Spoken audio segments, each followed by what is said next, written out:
Hello everyone, ICT virtual classes में मैं योगेश लिमनी आपका स्वागत करता हूं। तो जैसे कि आप जानते हैं, हम पढ़ रहे थे force and laws of motion, यानी कि बल व गति के नियम।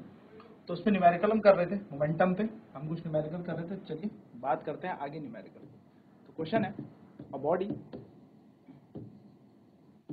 Of mass 25 kg is moving with a velocity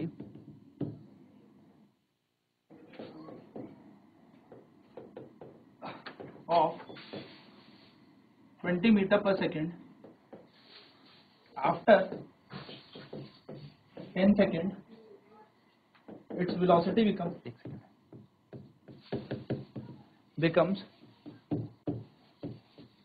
25 meter per second. Find its change in momentum. फटाफट से सॉल्व करेंगे इसे।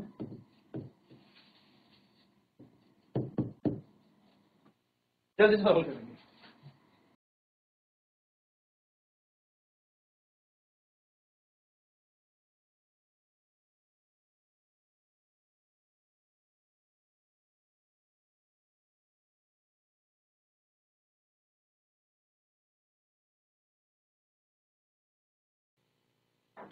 तो एक 25 किलो की वस्तु है, एक 25 किलो की वस्तु 20 मीटर पर सेकंड के वेग से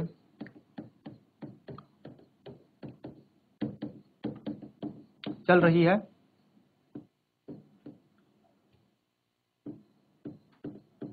दस सेकंड के बाद इसका वेग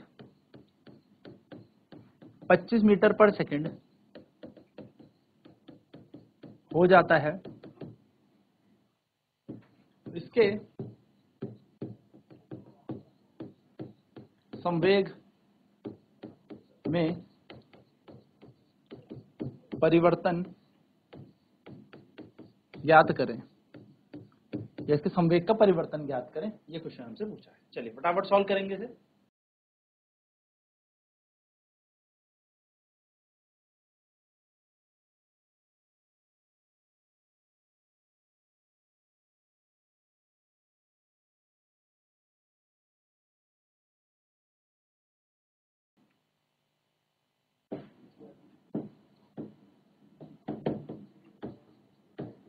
मास ऑफ ऑब्जेक्ट हमें दे रखा है, यानी कि वस्तु का द्रव्यमान हमें दिया है।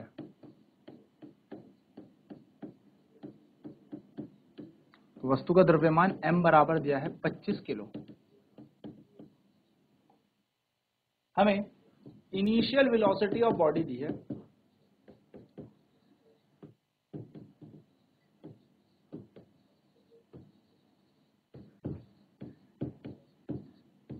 वस्तु का प्रारंभिक वेग दिया है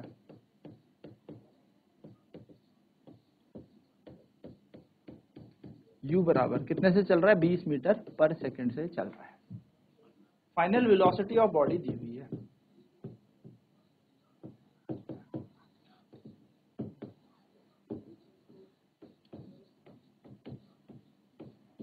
वस्तु का अंतिम वेग v हमें दे रखा है। हमसे पूछा है चेंज इन मोमेंटम।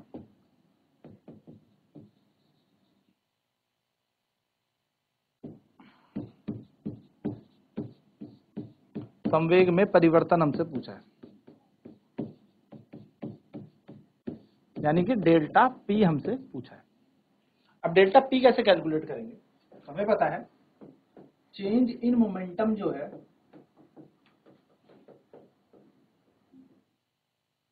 वो होता है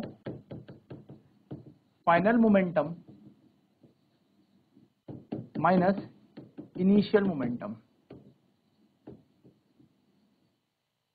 यानी कि संवेग में परिवर्तन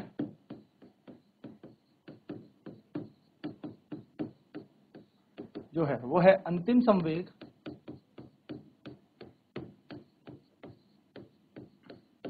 माइनस प्रारंभिक संवेग। जरा बात करते हैं कैसे हम यहाँ पर अंतिम संवेग निकालेंगे, यानी कि फाइनल मोमेंटम जिसको हम पीएफ कह रहे हैं वो होगा मास इनटू फाइनल वेलोसिटी, यानी कि पीएफ हो जाएगा हमारे पास मास इनटू फाइनल वेलोसिटी। वस्तु कितनी द्रव्यमान की है, तो वस्तु है हमारे पास 25 किलो की और फाइनल उसका अंतिम वेग कितना हो रहा है 25, तो 25 गुणा 25। चाहे तो सॉल्व कर दें या रहने दें। बात करते हैं इनिशियल मोमेंटम की।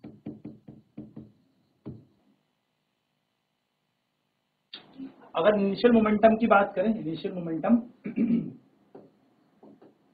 ऑफ बॉडी यानी कि पीआई, इनिशियल मोमेंटम बन जाएगा हमारा मास इनटू इनिशियल वेलोसिटी, यानी कि प्रारंभिक संवेग हमारा ये बन जाएगा द्रव्यमान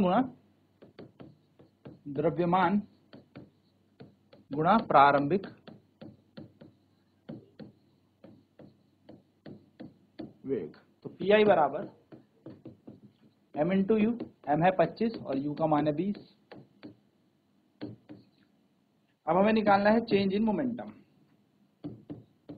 वो क्या होता है final momentum minus initial momentum. तो फाइनल कितना है mv और इनिशियल कितना है mu, यानी कि अगर हम बात करें तो यहाँ आएगा 25 गुणा 25 माइनस 25 गुणा 20। अगर हम यहाँ पर डेल्टा पी की बात करें तो यहाँ पर 25 कॉमन ले लेते हैं, यहाँ बन जाएगा 25 माइनस 20। डेल्टा पी बराबर 25 और 20 में से 25 में से 5 20 जाएगा तो 5। मोमेंटम का चेंज आ जाएगा 25 पंजे 125 केजी मीटर पर सेकंड। ये हमारा क्या बन जाएगा चेंज इन मोमेंटम, यानी कि संवेग में परिवर्तन बन जाएगा। चलिए नोट कर लेते हैं फटाफट से।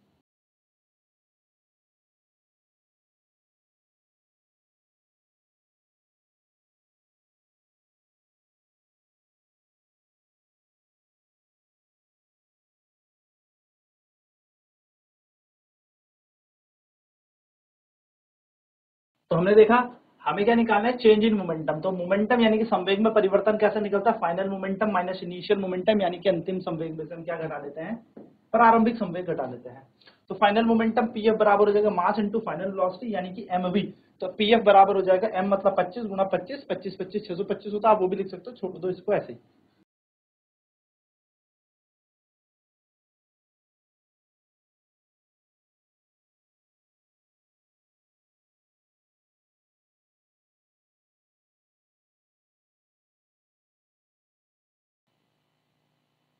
फिर हमने क्या किया, यहाँ पर हमने इनिशियल मोमेंटम निकाला बॉडी का, यानी कि प्रारंभिक संवेग निकाला। वो कैसे निकलेगा मास इनटू इनिशियल वेलोसिटी, तो यहाँ पर निकलेगा द्रव्यमान गुणा प्रारंभिक वेग। तो हमारे पास पी इनिशियल हमें निकालना है वो है एम यू, यानी कि एम यहाँ पर हमारे पास क्या हो जाएगा मास हो जाएगा और यू हमारे पास इनिशियल वेलोसिटी है। इनिशियल वेलोसिटी हमें 20 दे रखी थी, यानी कि प्रारंभिक वेग हमें 20 दे रखा था। तो हमने क्या किया 25 गुणा 20 किया, इसे इक्वेशन 2 मान लिया। अब क्योंकि हमें क्या निकालना था संवेग में परिवर्तन निकालना था, यानी कि क्या निकालना था चेंज इन मोमेंटम। तो चेंज इन मोमेंटम कैसे निकलेगा P F minus P I, तो चेंज इन मोमेंटम बन जाएगा M V minus M U. Delta P ऐसी 25 गुणा 25 माइनस 25 गुणा 20, तो डेल्टा पी बराबर हो जाएगा 25 और 25 में से 20 चले जाएगा तो डेल्टा पी बराबर आ जाएगा 25 गुणा 5। तो डेल्टा पी का मान आ जाएगा 125 केजी मीटर पर सेकंड। ये हमारे पास क्या बन जाएगा चेंज इन मोमेंटम बन जाएगा।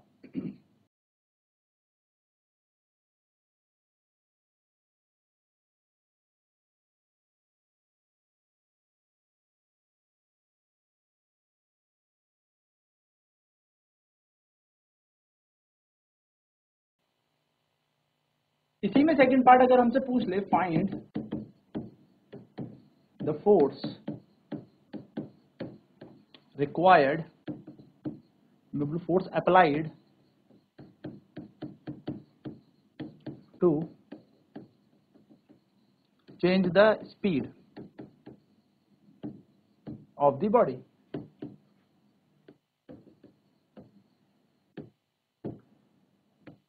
यहीं पे कह रहा है कि वस्तु का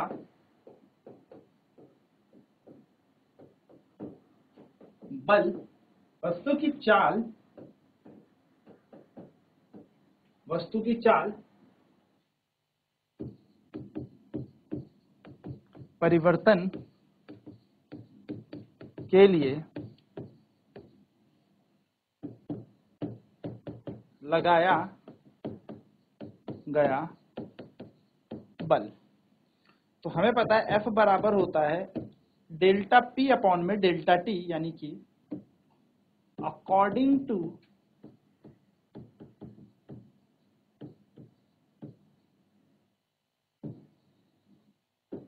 Newton's second law of motion, यानी कि न्यूटन के गति के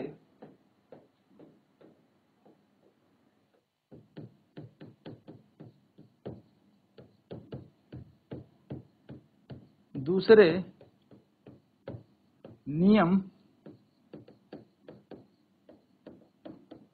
अनुसार हमें पता है बल जो होता है वो क्या होता है, force is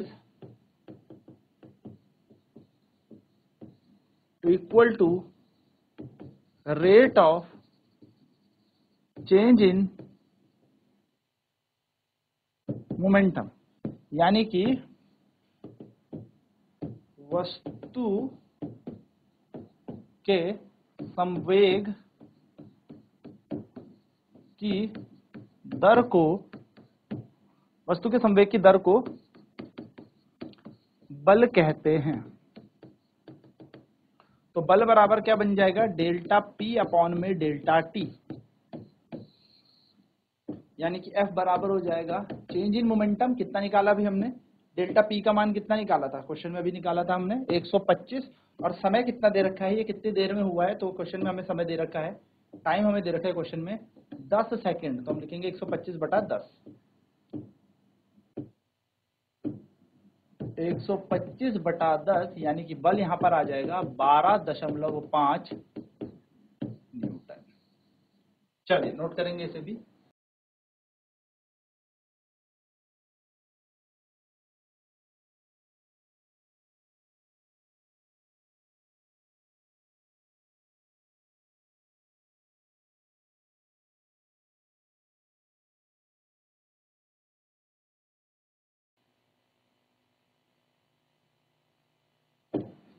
so according to Newton's second law of motion, यानी कि न्यूटन के गति के दूसरे नियम अनुसार force is equal to the rate of change of momentum, यानी कि वस्तु के संवेग की दर को बल कहते हैं ना, वस्तु जितनी तेजी से अपने संवेग को परिवर्तन कर रही है उसको हम क्या कह रहे हैं, बल कह रहे हैं। तो बल बराबर क्या होगा, delta P upon delta T, simple से हमारा यहाँ पर फॉर्मूला लगाओ, वैल्यूज, आंसर मिल जाएगा।